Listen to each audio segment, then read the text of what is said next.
News নির্ভীকের পক্ষ থেকে সকলকে শুভেচ্ছা, অভিনন্দন, ভালোবাসা জানিয়ে নিউজ নির্ভীকে সকলকে স্বাগত জানাচ্ছি। আপনারা দেখছেন নিউজ নির্ভীক, আর প্রতিদিনের মতো আজ 31শে মে শুক্রবার দেখছেন ঝটপট 10টা খবরের আরও একটা পর্ব। আজ প্রথমেই রাজ্যের খবরে থাকছে ফলতা এবং মহেশতলার রোড শোয়ের পর অভিষেক বন্দ্যোপাধ্যায়ের ঘোষণা 4 তারিখ হবে বিজেপির বিসর্জন। নিউজ নির্ভীকের ঝটপট 10টা খবরের প্রথম এই খবর ছাড়াও প্রথমে আঞ্চলিক খবর, তারপর জাতীয় খবর এবং সবশেষে আন্তর্জাতিক খবর মিলিয়ে আরও গুরুত্বপূর্ণ যে খবরগুলো থাকছে সেগুলো হলো, বৃহস্পতিবার দিবাগত রাতে সানি মাওলা পাক এবং কুতুবে রব্বানি পাকের উরুস পালিত হয়েছে। সপ্তম দফার প্রচার শেষে ইন্ডিয়া জোটের বার্তা, আব কিবার 400 পার তো দূরের কথা, 140ও পেরোবে না বিজেপি। পরনে গেরুয়া বসন, ধ্যানে বসেছেন প্রধানমন্ত্রী নরেন্দ্র মোদী। প্রায় 15 ঘন্টা পর পাওয়া গেল কন্যাকুমারীর স্থির চিত্র। কন্যাকুমারীতে মোদীর ধ্যানের জেরে 3 দিন রুজি রুটিতে কোপ পড়েছে 5,000 মৎস্যজীবীর। ইব্রাহিম রাইসির মৃত্যুতে শোক প্রকাশ করতে তেহরানে এসে ইরানের সর্বোচ্চ নেতার সঙ্গে সাক্ষাতে সিরিয়ার প্রেসিডেন্ট বাশার আল আসাদ বলেছেন, 50 বছর পর প্রতিরোধ এখন ধর্মীয় এবং রাজনৈতিক পদ্ধতির রূপ নিয়েছে। মার্কিন চাপে রাফা ক্রসিং আবার খুলে দিতে নীতিগতভাবে সম্মত হয়েছে ইসরায়েল এবং মিশর।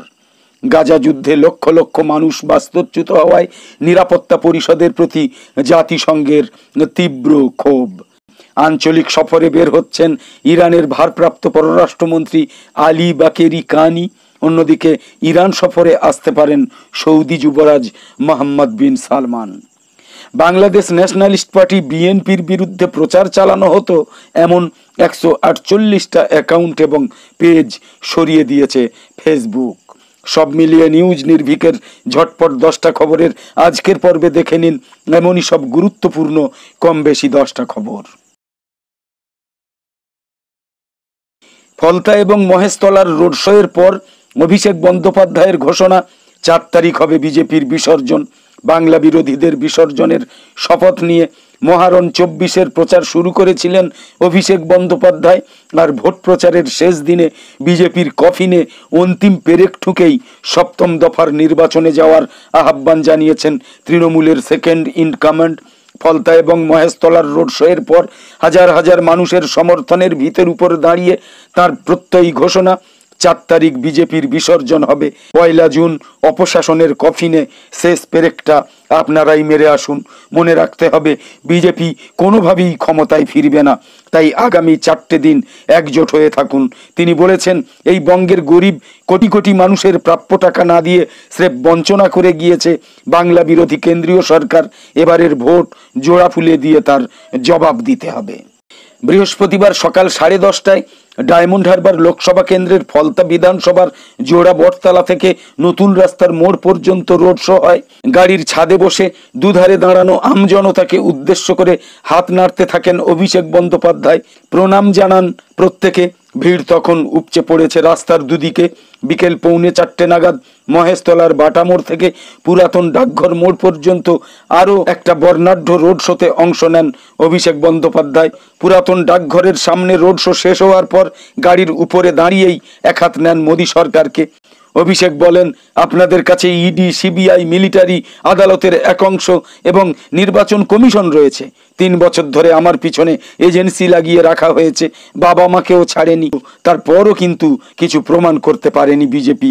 আজ এই মাটিতে দাঁড়িয়ে ফের চ্যালেঞ্জ করছি, আমাকে এই ডায়মন্ড হারবার কেন্দ্রে হারাতে পারবেন না, কারণ আমার পাশে মানুষ আছে।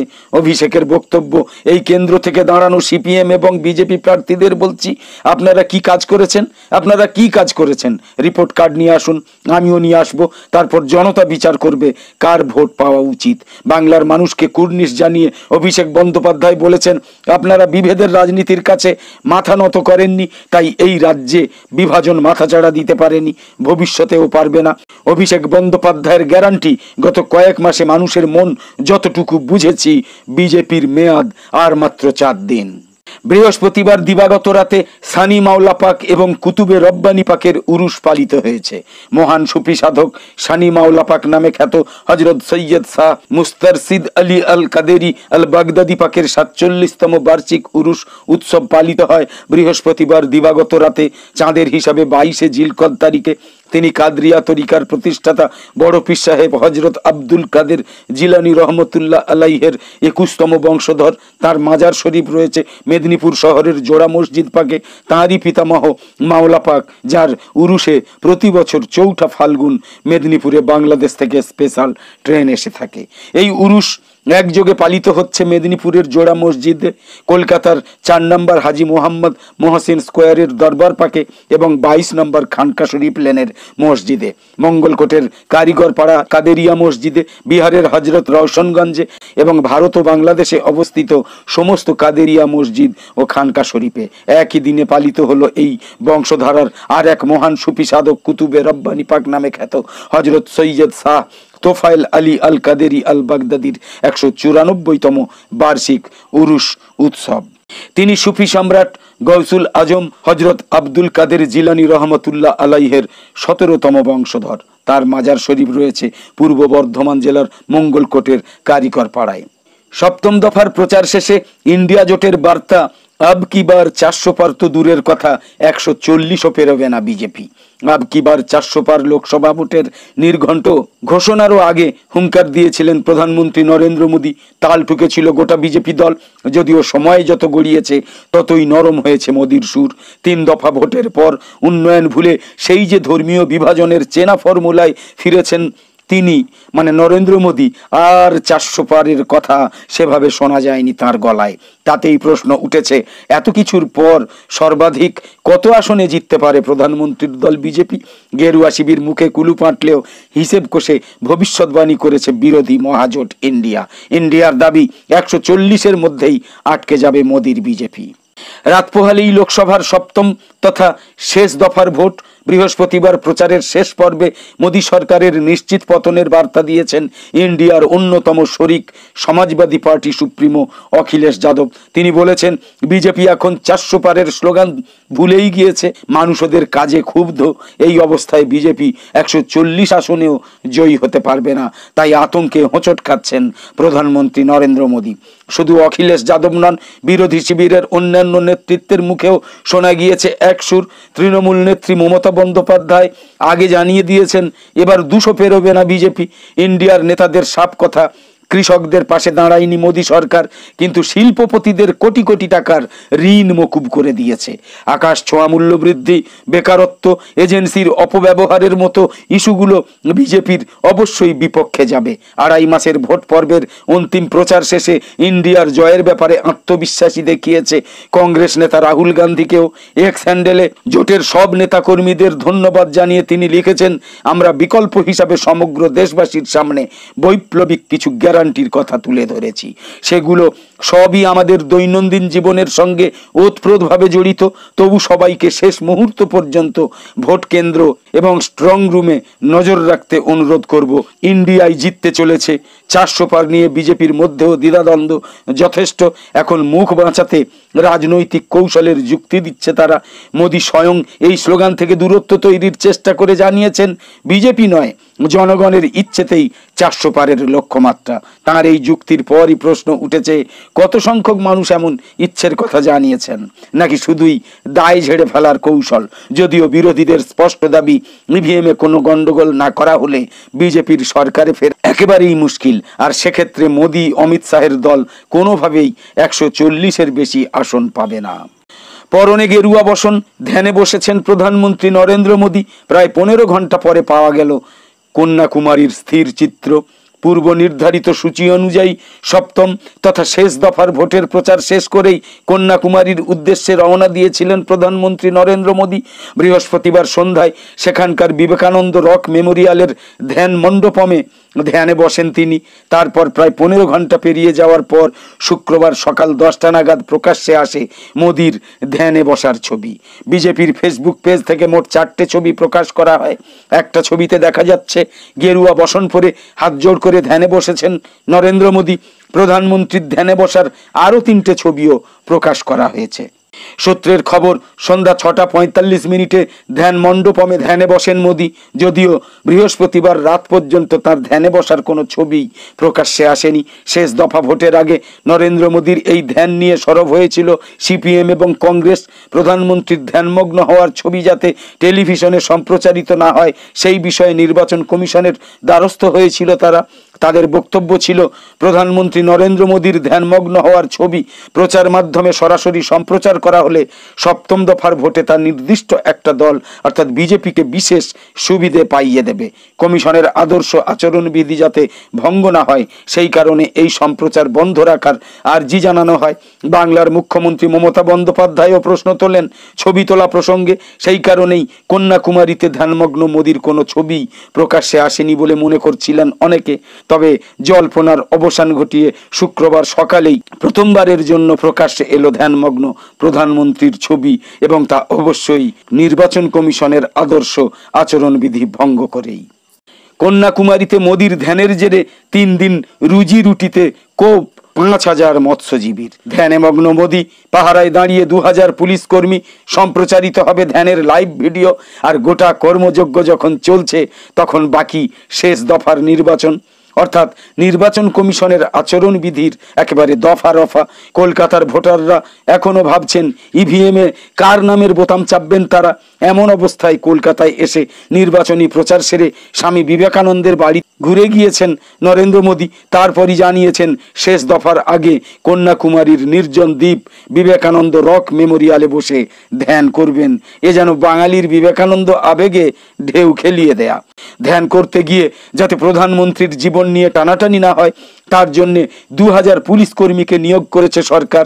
নির্বাচনী আচরণবিধি আপাতত পুরো শিখেই, কিন্তু প্রচার পর্ব শেষ হওয়ার পরেও কৌশলে প্রচার কার্যক্রম চালিয়ে যাওয়ার জন্য প্রধানমন্ত্রীর এই জাঁকজমকপূর্ণ আধ্যাত্মিকতার জেরে মহা সমস্যায় পড়েছেন কন্যাকুমারীর মৎস্যজীবীরা।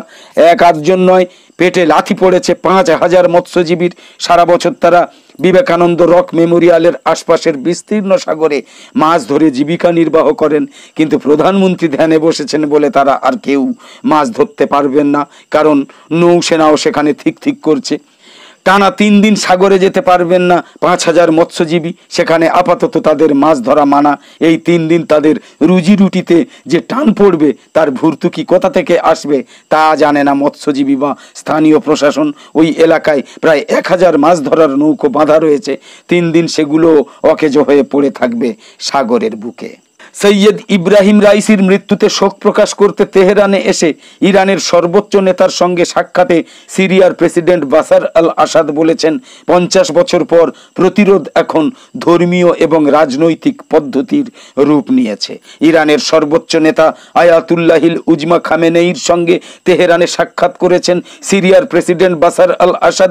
হেলিকপ্টার দুর্ঘটনায় প্রেসিডেন্ট রাইসির মৃত্যুতে শোক প্রকাশ করতে তিনি তেহরানে এসেছেন।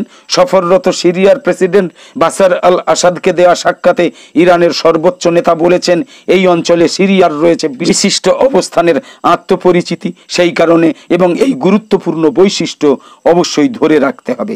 সিরিয়ার এই বিশেষ অবস্থান গড়ে উঠেছে মরহুম হাফেজ আল আসাদের শাসনামলে প্রতিরোধ ফ্রন্ট গঠন এবং পাশ্চাত্যের বিরুদ্ধে রুখে দাঁড়ানোর মাধ্যমে।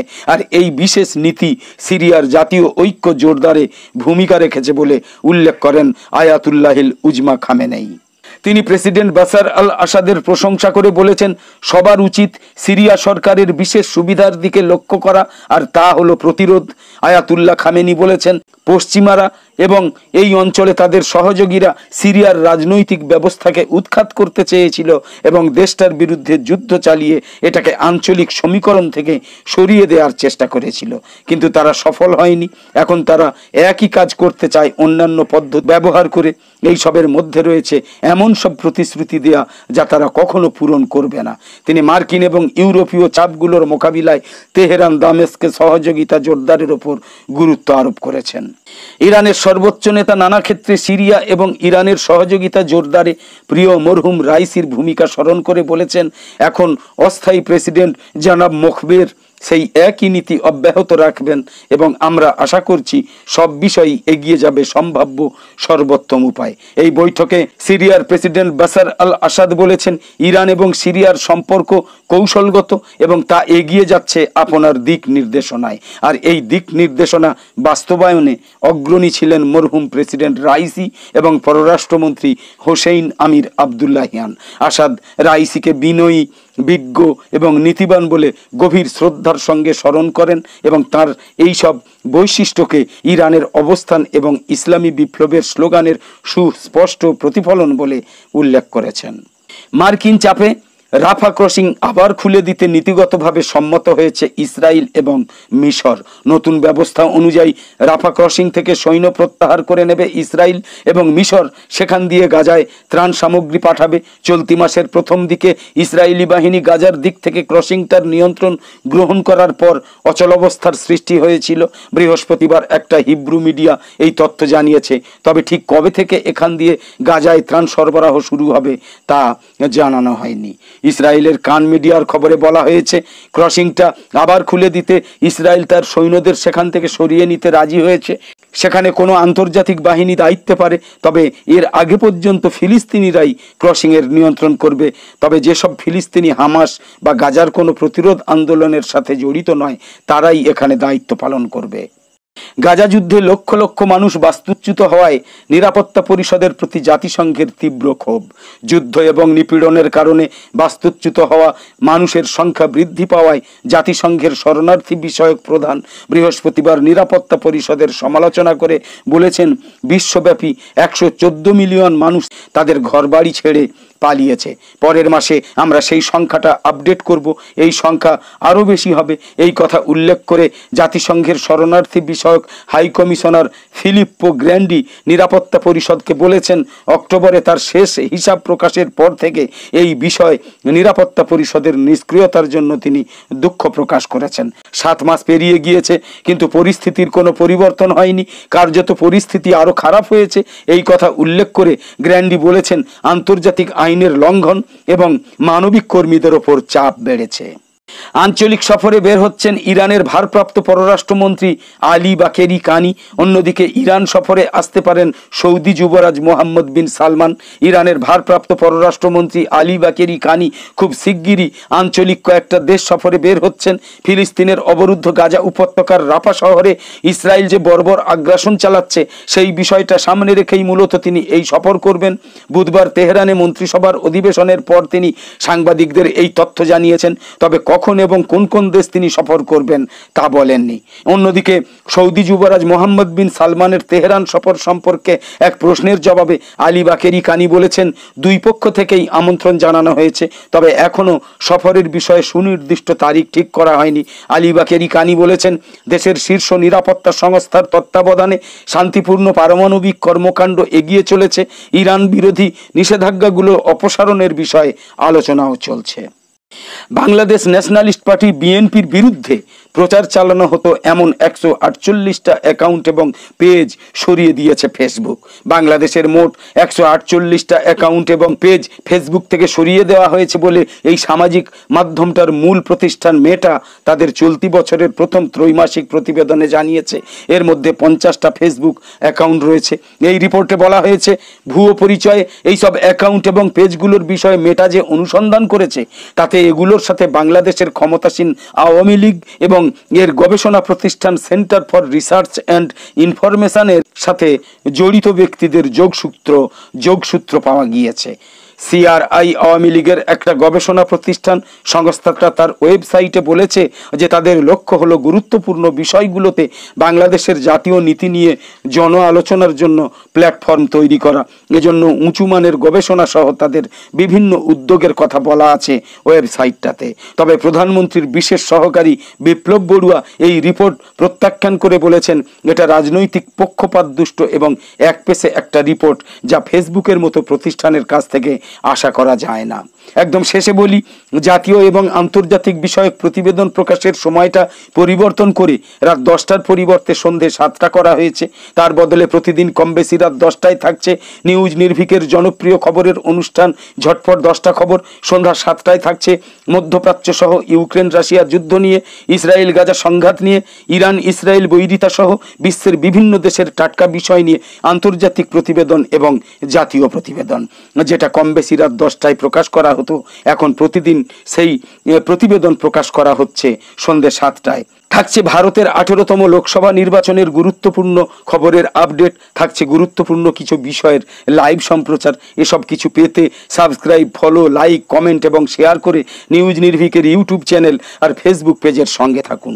আমাদের আরও ভিডিও বানাতে উৎসাহিত করুন। আর অনুরোধ করব, সাবস্ক্রাইবার আর ফলোয়ার হয়ে থাকলেও নিউজ নির্ভীক চ্যানেল বা নিউজ নির্ভীকের অনুষ্ঠান অবশ্যই নিয়মিত দেখুন।